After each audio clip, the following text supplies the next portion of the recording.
Hello everyone, આજે આપણે instant બુંદીનું રાયતું ઘરે કેવી રીતે બનાવવું એની રેસીપી જોઈએ છીએ.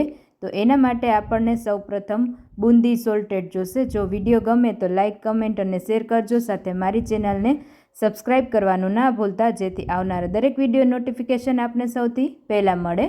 આપણને જોશે સૌપ્રથમ સોલ્ટેડ બુંદી 2 થી 3 ચમચી જેટલી. 1 કપ આપણને દહીંનું ઘોરવું જોશે. જો દહીંનું ઘોરવું ન હોય તો આપણને દહીં જોશે 1 કપ, અને એમાં થોડું 1/4 કપ જેટલું પાણી ઉમેરવાનું. અને આપણને દાડમના દાણા જોશે, અને સાથે આપણને થોડા મસાલા જોશે. તો આપણે સૌપ્રથમ સ્ટાર્ટ કરીએ રેસીપી.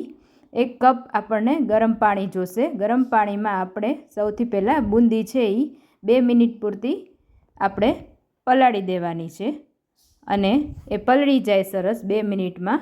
અને ત્યાર પછી આપણે ગળણીથી ગાળી લેવાની છે.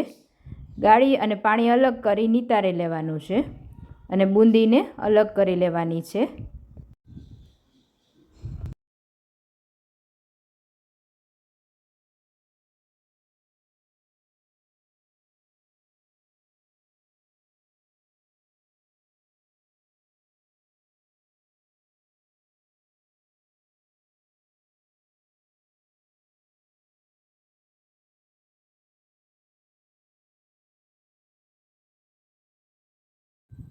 હવે આપણી બુંદી સરસ પલળી ગઈ છે.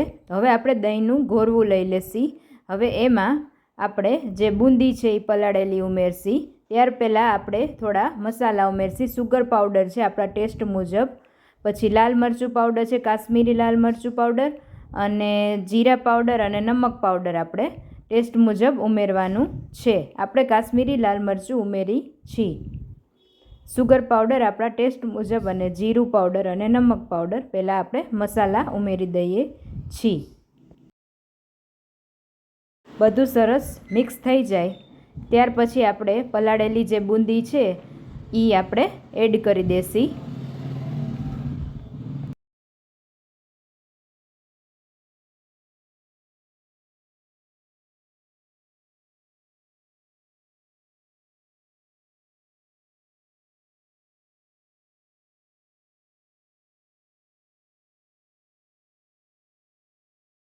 હવે આપણે એમાં દાડમના દાણા થોડા ક્રન્ચીનેસ માટે ઉમેરશી.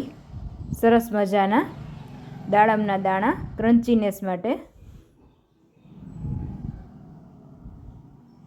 અને ત્યાર પછી થોડા ગાર્નિશિંગ માટે આપણે રાખશી.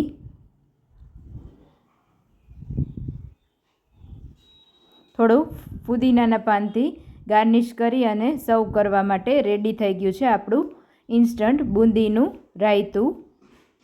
તમે પણ ઘરે બનાવજો. Thank you for watching.